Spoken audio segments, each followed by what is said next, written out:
Senhoras e senhores, obrigada por aguardarem. Sejam bem-vindos à apresentação trimestral de resultados do XP Infra 2, Fundo de Investimento em Participações em Infraestrutura. Informamos que todos os participantes são apenas ouvintes durante a apresentação do time de gestão. Lembramos que a apresentação será gravada e a publicaremos no site do fundo nos próximos dias. O espaço de perguntas está aberto e as mesmas serão lidas e respondidas pelo time ao final da apresentação. Agora, passo a palavra para o time de gestão da XP Asset Management. Uma excelente apresentação a todos. Boa tarde a todos, Túlio falando. Estou juntamente aqui com o restante da equipe de gestão para a gente fazer esse call de resultados do terceiro trimestre de 2020 do XPIE 11. Agradecer a participação de todos mais uma vez. Acho que a gente começa seguindo a apresentação, falando um pouco sobre a visão geral do fundo. Ela permanece inalterada. A gente tem os setores-alvo ainda previstos na 11478, na lei dos FIPs e ES, com foco no setor elétrico. A nossa taxa de administração também do fundo permanece a mesma, o restante dos econômicos de taxa de performance, 1,3 de ADM, 20% do que ceder o hurdle de IPCA mais 7. A gente tem os benefícios ainda para todas as pessoas físicas como investidores, então acho que essa página é só realmente para relembrá-los um pouco da estratégia. Podemos seguir adiante para a página 4, por favor. Aqui a gente traz também os nossos ativos. A nossa carteira atualmente permanece inalterada. A gente tem 5 projetos encarteirados. Vamos falar mais adiante uma atualização de cada um deles, mas acho que aqui é só uma foto para que todo mundo tenha em mente quais são os projetos e que eles também permanecem na nossa carteira. Acho que a gente segue adiante para a página 5, página 6, aliás, desculpa, obrigado. A gente dá sempre uma visão geral do mercado e principalmente o foco, de mercado que a gente fala é o setor elétrico. Até mesmo pela exposição que o fundo tem hoje, 100% ao setor elétrico. A gente fala um pouco sobre o mercado de energia e principalmente sobre preço. Esse ano foi um ano atípico, teve uma queda abrupta da demanda nas distribuidoras no início do ano pelo coronavírus.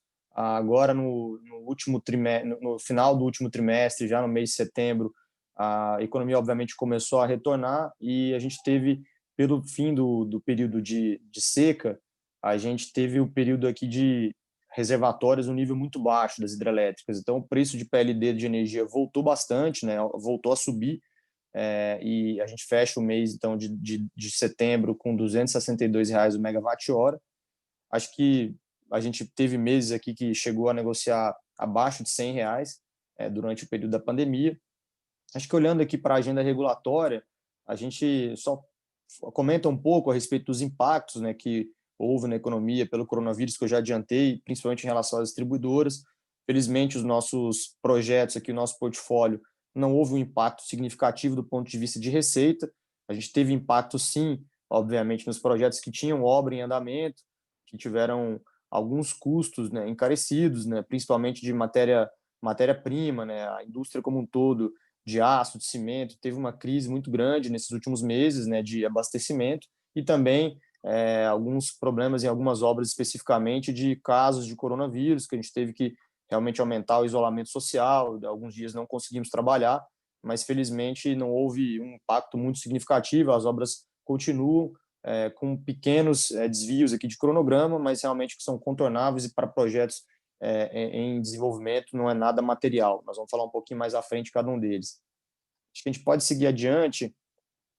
Na carta do gestor, a gente traz aqui 2 eventos subsequentes ao mês de setembro, que é a data de fechamento desse relatório. Um deles, que é de conhecimento de todos, foi a nossa oferta, o follow-on do fundo. A gente concluiu a captação de R$ 236 milhões. Foi a terceira emissão do fundo, o IPO em abril de 2019, um follow-on em março desse ano, de 2020, e agora essa é a nossa terceira oferta. A gente já traz os custos aqui já abatidos desses 236, então esse aqui foi o que pingou líquido no patrimônio líquido do fundo. A gente vai falar um pouco mais à frente de Sol Maior, mas só um ponto que tem sido frequentemente questionado a respeito da alocação, antes de passar aqui para Sol Maior, mas a gente está muito avançado em 2 projetos especificamente que a gente falou ao longo do nosso roadshow. A gente acredita que Na próxima semana, a gente vai anunciar uma transação, e como a gente já tinha sinalizado no nosso roadshow, uma transação do setor de transmissão, um ativo que a gente gosta bastante, que a gente já está há bastante tempo estudando, e então a gente concluiu basicamente toda a documentação, a gente está realmente na fase de assinaturas, vamos pedir pedido de anuência, de troca de controle perante os órgãos reguladores, então a gente acredita que na próxima semana a gente consiga anunciar a primeira transação que vai ser usado o caixa do follow-on, e até o final do mês de novembro, provavelmente, que a gente anuncia uma segunda transação também, que está na fase final de conclusão dos documentos, está muito avançada, a diligência já está concluída, a gente está nos termos finais ali de documentação, troca de minuta, então acredito que até o final do mês de novembro a gente consiga anunciar duas importantes transações para usar esse caixa do fundo e entrar no mês de dezembro aí com o fundo praticamente todo alocado. A gente tem um evento subsequente também relacionado ao Sol Maior. Infelizmente, né, a gente teve um sinistro na planta no mês de outubro, no dia 9 de outubro, em que, justamente na retomada do período chuvoso, na região centro-oeste, na região norte, centro-oeste, né, o estado do Tocantins é a região norte, mas é um clima muito parecido com a região do centro-oeste, de Cerrado, ventos acima da média que a gente costuma acompanhar, testemunhar naquela região, né, acima de 108 km por hora. Infelizmente, a gente teve 48% da nossa planta que teve danificação. A gente já religou a planta, inclusive fazendo testes técnicos, né, para ver se haveria algum risco, né, de exposição ao restante da planta, mas não, a gente encontrou que seria seguro religar a planta, então hoje ela opera aproximadamente com 50% de capacidade. A gente iniciou o processo de sinistro, né, de entrada com a seguradora, referente a lucros cessantes, né, aos danos, né, técnicos ali de placas solares, de trackers, está em fase de análise, né? Muita gente também perguntou a respeito de como seria o procedimento para receber os lucros cessantes, para receber a parcela da seguradora. É um processo que a seguradora tem que fazer perícia, a gente contratou, inclusive, advogados especializados para nos auxiliarem aqui, nos assessorarem. Ainda é um pouco cedo para comentar o que foram as conclusões das seguradoras, mas a gente está nesse processo. Inclusive, depois, se alguém tiver alguma dúvida aqui pelo Q&A, pode mandar que a gente esclarece em mais detalhes. E também o último ponto em relação a Sol Maior é que no mês de outubro, como evento subsequente, houve um reequilíbrio econômico do contrato de compra e venda que foi firmado no ano passado, logo que a gente fez o IPO do veículo do fundo, né, nós compramos o projeto Sol Maior, e nessas cláusulas de contrato de compra e venda era previsto um ajuste de participação, né, seja um earn-out, né, que a gente sempre é típico desse tipo de contrato para projeto de geração, caso houvesse uma geração que superasse a nossa expectativa, a gente teria que fazer um pagamento adicional, caso houvesse algum tipo de geração inferior, né, seja por opacidade, por algum problema operacional, ou até mesmo por irradiação menor, nós teríamos um reequilíbrio econômico. A gente então conseguiu esse reequilíbrio econômico aqui, como era previsto em contrato, a nossa participação, vocês vão se lembrar, era de 80%, passou a ser 94,63% da usina, então a gente passa a ser ainda mais, né, acionista, já éramos majoritários, mas muito próximo agora de 100%, com o nosso sócio ainda, operador, a Lyon, fazendo toda a gestão administrativa da planta para nós. Acho que antes de passar também para os ativos, né, queria só reforçar para todos os participantes, ainda hoje é possível votar a transferência de administrador do fundo, né, da Vortex para Brasil Plural, a gente está muito próximo aqui de atingir os números, então gostaria de convidar a todos que, se puderem votar, seria muito importante, a gente vai deixar o regulamento do fundo até mais condizente com a Lei 11.478, foi uma melhoria que não tem nada realmente material de mudança, né, de regulamento, e essa troca de administrador vai favorecer, inclusive aqui, o próprio cotista, porque a marcação que a Plural usa é um pouco diferente das marcações que a Vortex usava, vai permitir que o fundo distribua mais caixa, distribua mais dividendos, então é uma mudança somente benéfica aos nossos cotistas, então queria pedir mais uma vez a ajuda de vocês, o último dia seria hoje, a gente está muito próximo de alcançar. Acho que passando agora para o nosso portfólio, a gente volta a falar de Sol Maior, projeto, acho que esse evento, obviamente, nos deixou muito triste, né? Obviamente que é algo também foge ao nosso controle, um evento de força maior, não é uma responsabilização aqui de danos, de falha nos equipamentos, né? Ou de falha de gestão. O projeto continua com a mesma com o mesmo contrato, né, de venda de energia, um contrato de leilão de energia de reserva, os preços muito atrativos, né, comparados com os preços atuais de R$ 365 o megawatt-hora, aos preços reajustados por inflação de mês de agosto. A gente vai iniciar esse processo, então, junto à seguradora de reconstrução da planta. Acho que no próximo slide a gente só traz uma foto aqui de como o projeto estava performando, né? E a gente fica realmente triste porque o projeto estava performando muito bem no mês de setembro, né? Nos últimos 3 meses, né? Nos meses relacionados ao terceiro trimestre, a geração realmente foi muito boa. A gente teve uma geração acima do esperado, né? Então a geração de receita, de EBITDA, consequentemente, foi muito boa. Agora a gente está trabalhando incessantemente para que a planta retome 100% da operação. Mais uma vez, ela está hoje 50% operacional e em discussões com a seguradora para a gente obter o nosso ressarcimento aqui de lucros cessantes de reconstrução da planta.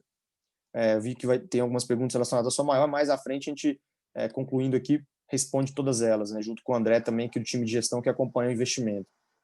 Acho que a gente pode seguir, por favor. Em relação ao Arteon-Z, acho que, relembrando, né, esse projeto, são 3 SPS, sendo que a primeira SPE, que a gente chama de Z1, a subestação de Resende, aqui no Rio de Janeiro, próximo a São Paulo, na divisa com o estado de São Paulo, está operacional desde o mês de maio desse ano. Então, a planta que a gente está acompanhando aqui, a operação e manutenção da planta, né? A planta está sendo operada de forma muito condizente com o esperado, e a gente fica muito contente de ter entregado essa obra durante o período de Covid, como a gente relatou para vocês, para os cotistas, no último call trimestral. A gente também tem no projeto de Z2, né, são 3 subestações, 2 delas estão prontas, a subestação de Caxias, desculpa, a subestação de Teresina e Boa Esperança. A subestação de Caxias está em fase final de obra. A gente acredita que no mês de janeiro, agora, em breve, em 2 meses, essa subestação também vai estar 100% operacional. Ela está em fase, então, muito avançada para ser concluída. E esses outros 2 projetos, o projeto de Teresina e Boa Esperança, já estão também operando desde o mês de maio desse ano, como tinha sido informado para os cotistas no último relatório call trimestral, em condições também muito boas. As 2 plantas estão operando as subestações de forma condizente também com o nosso esperado, então a gente fica bem contente, né, que o projeto tenha sido bem construído. E, por último, o projeto Z3, que é o projeto de Itabuna, na Bahia, um município próximo de Ilhéus, né, para alguns que conhecem Ilhéus, é muito próximo de Ilhéus.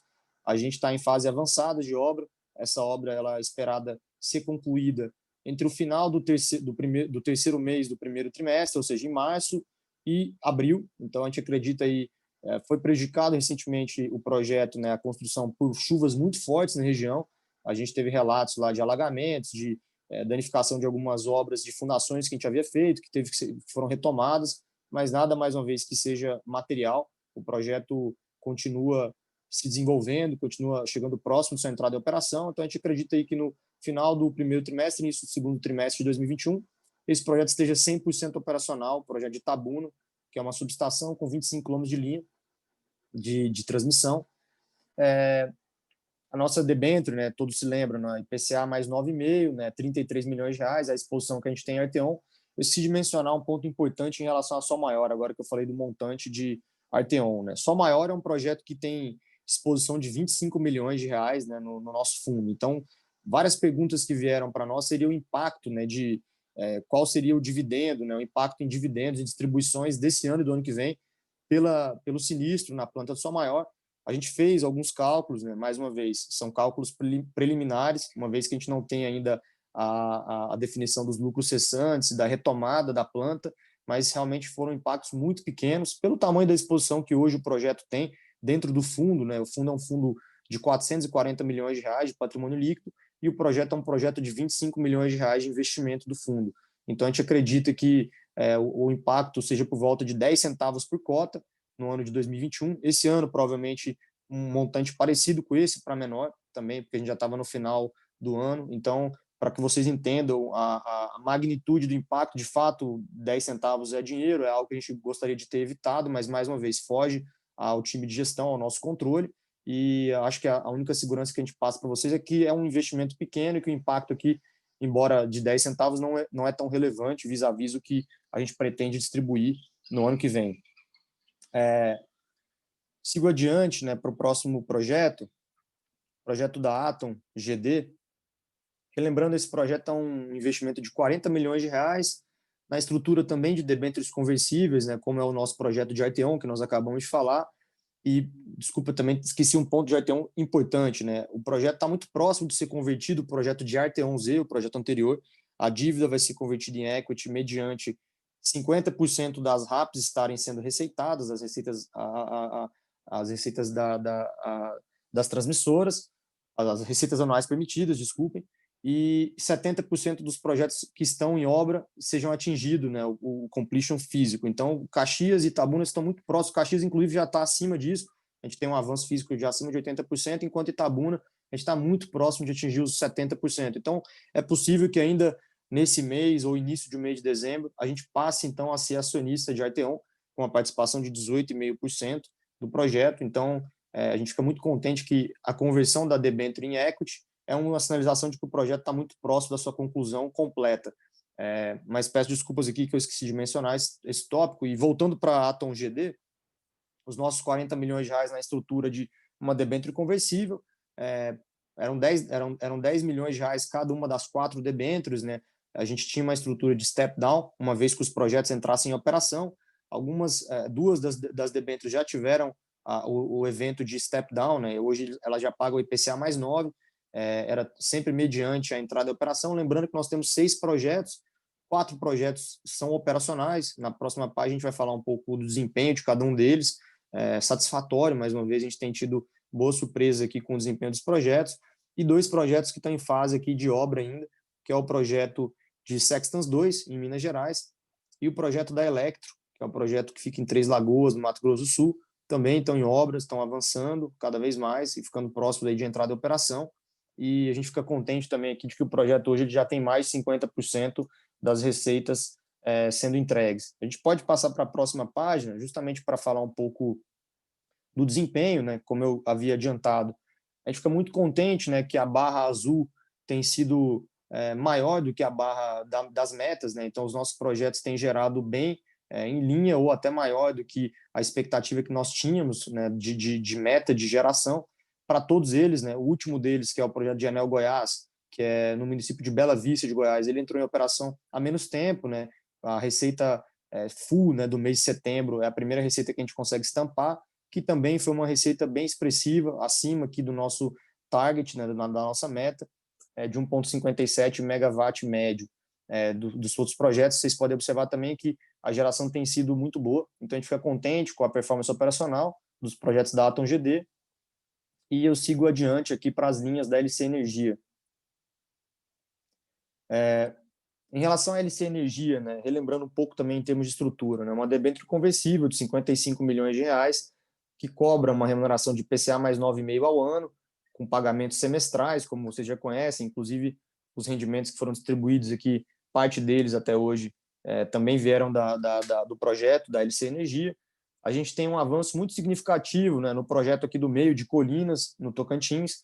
É uma subestação que a gente acredita que vai entrar em operação também nos próximos 2 meses, no início do ano, agora em janeiro de 2021. A gente tem acompanhado aqui, através de calls quinzenais com a empresa, o avanço da obra, um projeto que já está, como a gente diz no mercado, fully funded, né? Já tem todo o capital dele empregado no projeto, não tem mais necessidade de aportes adicionais, seja de dívida, seja de equity, com um endividamento enquadrado no Banco da Amazônia, no BASA, aguardando a entrada em operação para que esse desembolso da dívida de longo prazo seja emitido e prepaguem os empréstimos de ponte que a gente fez aqui nesse projeto. No meio do ano, em junho, a gente realizou 45 milhões de reais de empréstimo em Colinas, numa dívida de curto prazo, né, até o projeto ter o desembolso de longo prazo.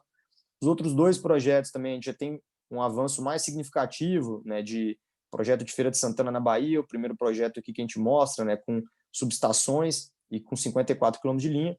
As equipes já estão mobilizadas, a gente já vê algum avanço, as primeiras torres sendo erguidas também no projeto, expectativa de entrada em operação no início do segundo trimestre do ano que vem.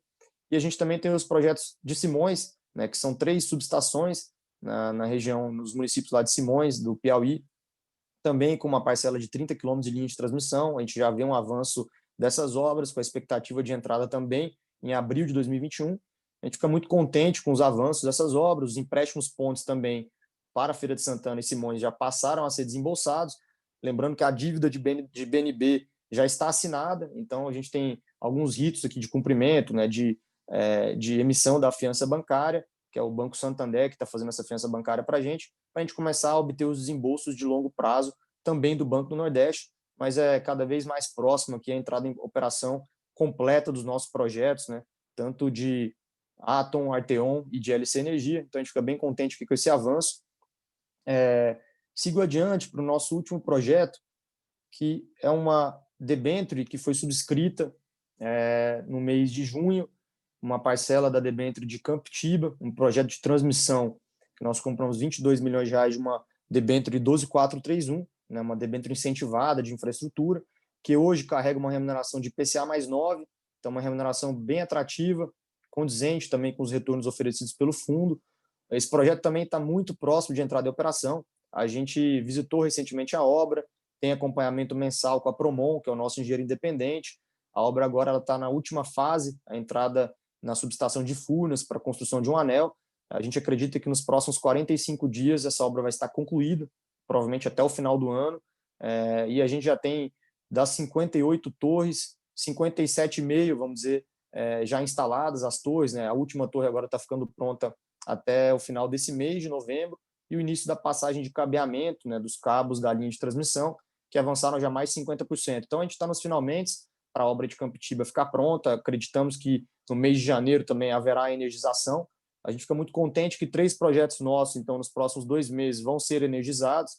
O projeto de Caxias, né, de Arteon, o projeto de Colinas, da LC Energia, e o nosso projeto aqui de Campitiba. Então, vão ser marcos muito importantes para nós, como gestores do fundo, que prometimos a entrega dos projetos aqui no prazo e no custo orçado.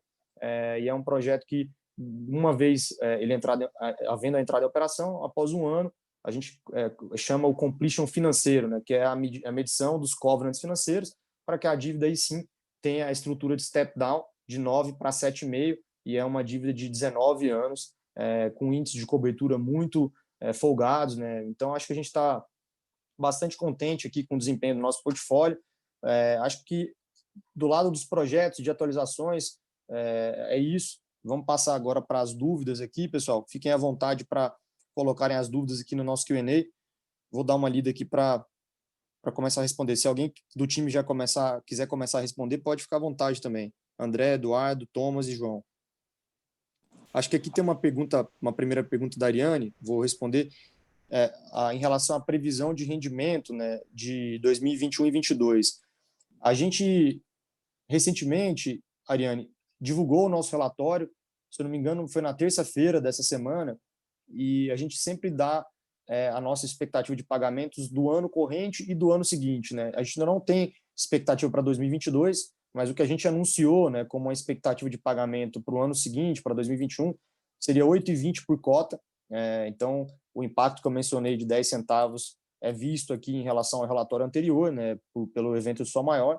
E esse ano, né, até o final do ano, é provável que a gente tenha mais uma distribuição de dividendos, né? A gente está sinalizando aqui 7,50 seria o valor total por cota, sendo que até o momento a gente distribuiu por volta de 7,10. Então, a gente está fechando ainda aqui o recebimento de alguns cupons de dívida, e é provável que no próximo mês a gente anuncie esses dividendos ainda.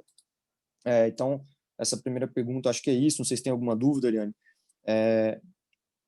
Qual a previsão para a conclusão dos reparos da Sol Maior? Paulo, a gente está agora com o processo de sinistro correndo, como eu mencionei, e a gente tem esses acompanhamentos, né, para, além de ter uma sinalização da seguradora, retomar aqui a obra, né, comprar os equipamentos, módulos, trackers e reconstruir o que foi danificado. Ainda não tenho uma data precisa para te passar. André, não sei se você quer comentar aqui, me complementar, por favor. Claro, Túlio, só complementando, então, pessoal, até pegando aqui o gancho com umas outras perguntas que foram feitas, a gente tem uma pólice robusta, né, com a seguradora, só relembrando que essa pólice... André, desculpa te interromper, eu não sei se é para mim só, mas a sua voz está um pouco estranha, não sei se está falando de um microfone, alguma coisa, mas não está muito bom, não. Tá me ouvindo? Tá chiando um pouco. Tá chiando um pouco. Mas, enfim, tá dando para te ouvir, se você quiser pode continuar, desculpa. Tudo bem, imagina. Desculpa então pelo áudio, pessoal. Tentar falar até mais próximo do computador, mas a gente tem uma pólice robusta com a seguradora. Só relembrando que a pólice ela tinha sido renovada em junho desse ano e o seguro estava ativo no momento do sinistro. Então, a gente tem uma grande confiança em relação aqui à cobertura do seguro, principalmente devido ao motivo, né, de força maior, que foi relacionado a fatores naturais. E só dizendo alguns números para vocês, que inclusive a gente colocou no nosso relatório, a nossa pólice ela conta com seguros tanto para lucros cessantes, então a gente está falando aqui de até 2,5 milhões de reais, e com esse evento a gente deixou de receber R$ 150 mil por mês. Então a gente teria quase 17 meses aqui de lucros cessantes, e tanto danos e danos materiais também. Então a gente tem uma cobertura de 20 milhões de reais, 20 milhões ponto 300 mil reais, e fazendo aqui um paralelo, a obra inteira custou 25 milhões de reais. Então, a gente tem uma confiança bem grande aqui de que integralmente isso vai ser arcado pela seguradora. Infelizmente, a gente não tem como dar aqui um cronograma para vocês, até porque o processo está sob perícia da seguradora. A gente precisa aguardar aqui o processo de regulação, mas tão breve a gente saiba mais informações, a gente vai voltar para vocês, seja através dos relatórios ou através de fato relevante. E só enfatizando aqui que o impacto da adição maior dentro do fundo, ele acaba sendo até, de certa forma, mitigado pelo tamanho, né? Então, a gente está falando de até 10 centavos em 2020 e cerca de também 10 centavos em 2021. Mas é isso, Guilherme. Tá, depois você conseguir um fone aí, André, realmente está muito ruim. Não sei se você consegue entrar pelo celular aí, se eventualmente você tiver que falar de novo, fica prejudicado. Obrigado.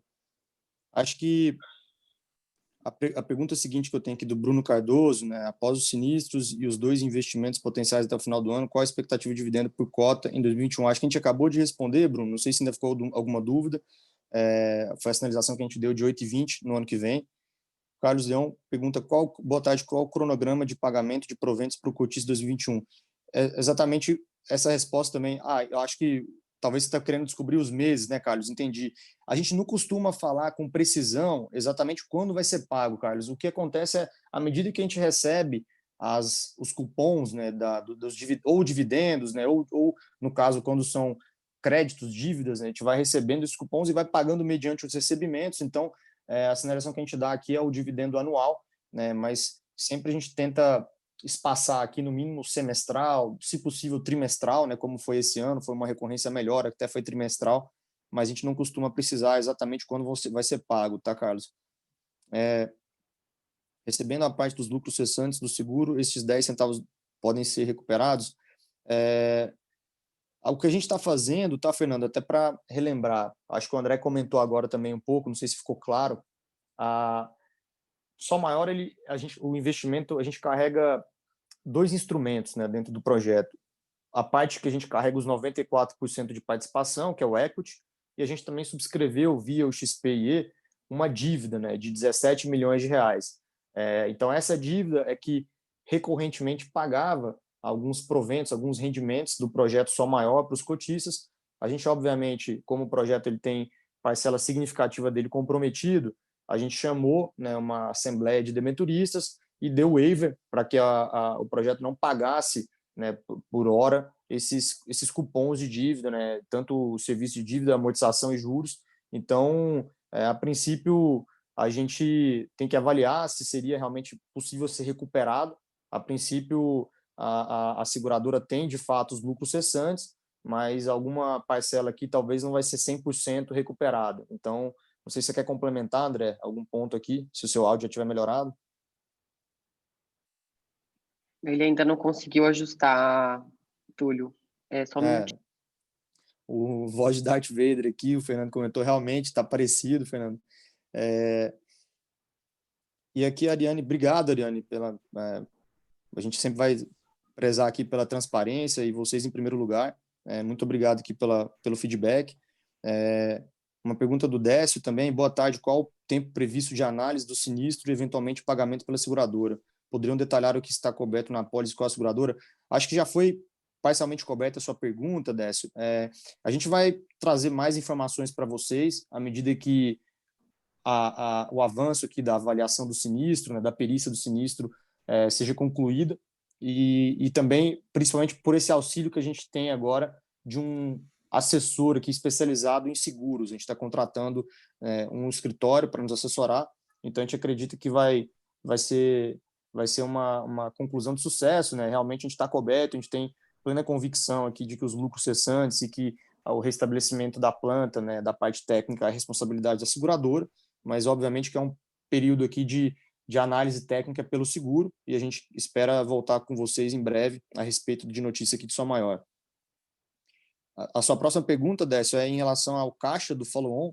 Ele ficou aplicado nesse período, né? Ele ficou aplicado, sim, em operações normalmente compromissadas, de CDBs, então esse caixa ele tem um rendimento, infelizmente, hoje baixo, né? Mas por isso o grande desafio da equipe de gestão hoje é alocá-lo de forma rápida nos ativos, né? Não é a nossa intenção ficar cobrando taxa de administração em cima de dinheiro que está rendendo a CDI. Então, a sinalização que eu dei para vocês no início do call é justamente de tentar aqui a alocação do caixa do fundo, desses 236 milhões de reais, até o final do ano, até para enquadramento perante a CVM. Desculpa aqui, eu tinha pulado uma pergunta sua, Thiago. O fundo pagará dividendos ainda esse ano? Sim, a gente acredita que sim. A expectativa é que a gente tenha a divulgação desses dividendos em breve, tá, Thiago? Inclusive, é uma conta fácil de ser feita aqui pelo que a gente já pagou e o que a gente está sinalizando pagar. Então, a gente acredita que a gente vai pagar esse dividendo no próximo mês. A gente está dando esse guidance para vocês.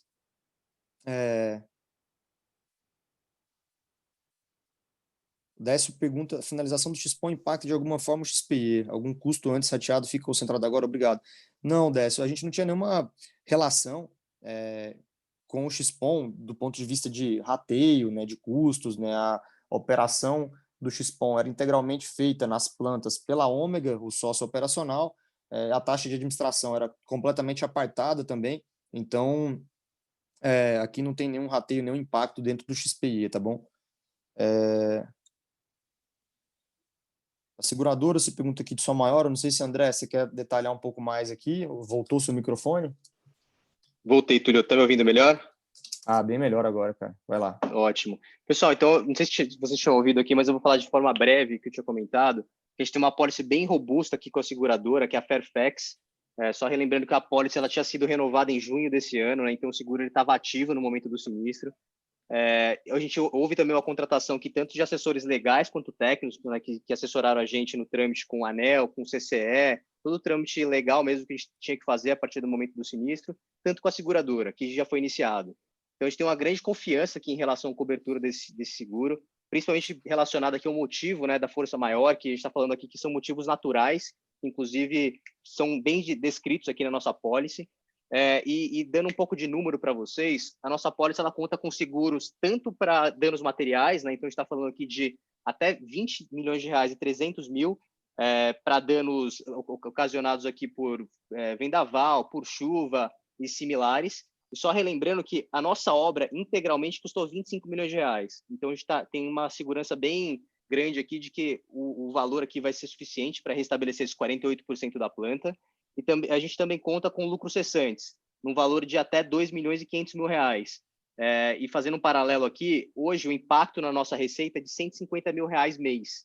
Então, a gente teria aproximadamente 17 meses de lucros cessantes. A gente tem uma confiança muito grande de que a gente vai conseguir restabelecer a planta muito antes disso, né? Então, do ponto de vista da seguradora, já foi ativada, a gente está bem assessorado aqui por um time técnico e um time legal. A gente já iniciou o processo de perícia aqui junto com a seguradora, mas por ser um processo até interno da seguradora, a gente precisa aguardar aqui esse processo de regulação para a gente ter mais informações definitivas. E como o Túlio antecipou e eu tinha comentado, a gente vai reportar para vocês o quanto antes a gente souber essas informações.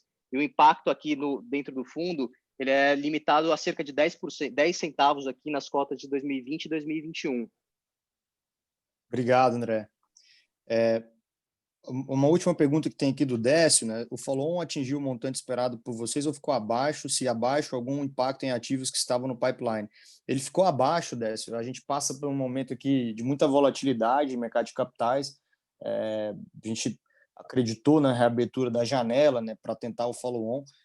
De fato, foi abaixo do que a gente esperava, aproximadamente 50%, né? A oferta base era de 500 milhões, mas a gente conseguiu de certa forma, administrar o que a gente tinha em pipeline. A gente sempre faz as propostas, né, mediante a captação. Então, todas as contrapartes que a gente tinha aqui em negociação, a gente sinalizou, né, que não foi obtido o valor, então a gente conseguiu, de certa forma, ser seletivo, né, escolher os melhores ativos para comprar, é sempre ruim com a contraparte, essa frustração, e para nós também, mas a gente se arriscou, decidindo sair numa janela que eu considero que foi curta, né, e que está abrindo e fechando nesses últimos meses, mas de fato a gente já tinha uma frustração desde o início do ano, né, que a gente foi pego no início do coronavírus, e algumas transações, alguns ativos que estavam no pipeline, a gente conseguiu mantê-los vivos, inclusive parte dessas liquidações agora, desses ativos que eu comentei, nesse próximo mês, a gente está carregando essas análises desde o início do ano. Então,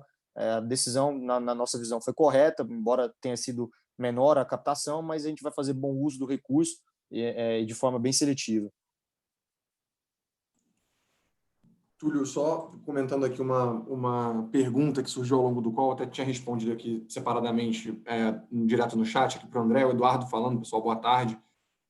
O André comentou, a gente circulou hoje para o mailing do site um lembrete aí para apuração da consulta formal e anexamos aí o link para voto, que tem 2 anexos. Na verdade, tem 3 anexos, mas 2 anexos principais. O primeiro deles é o instrumento de voto e o outro é uma procuração válida aí para, enfim, respeitando o voto outorgado para a gestora votar em nome do cotista. Só para que não haja confusão, e aí obrigado por levantar esse ponto, André. O link que a gente enviou hoje, ele faz referência à convocação original, mas a convocação original já indicava a possibilidade de extensão desse prazo. Como o fundo é um fundo com bastante cotista, né, bastante gente, a gente prorrogou para que todos tenham tempo aí de se manifestar. Então, o prazo ainda está válido, tá? O retorno, seja por meio de procuração, seja por meio de instrumento de voto, ele ainda está válido. E também é possível votar, inclusive é mais fácil votar direto no aplicativo, na sessão de assembleias e consultas. A gente tem disparado posts aí recorrentemente, estamos bem próximo aí do quórum para fazer essa aprovação, e como o Túlio mencionou, né, é um movimento que a gente entende ser bem importante, até para a distribuição de recursos do fundo, porque pela questão de marcação de alguns dos ativos de dívida hoje do portfólio, que no nosso entendimento deveria ser na curva, né, e não tem sido feito na curva, de modo que isso geraria um impacto positivo aí em caixa e na disponibilidade e distribuição. Então, a gente julga realmente essa matéria uma matéria super importante, e só frisando aqui a dúvida do André. Obrigado, Edu. Mais uma vez, pessoal, fiquem à vontade para fazerem perguntas aqui, acessarem o canal do RI. A gente fica muito feliz aqui com a participação de todos, com esse bate-papo. Agradecer mais uma vez, e se ninguém tiver mais nenhuma pergunta, acho que pode encerrar, Bianca. Por favor. Tá ok. Obrigada pela participação de todos. A apresentação trimestral de resultados do XP Infra, Fundo de Investimento em Participações em Infraestrutura, está encerrada.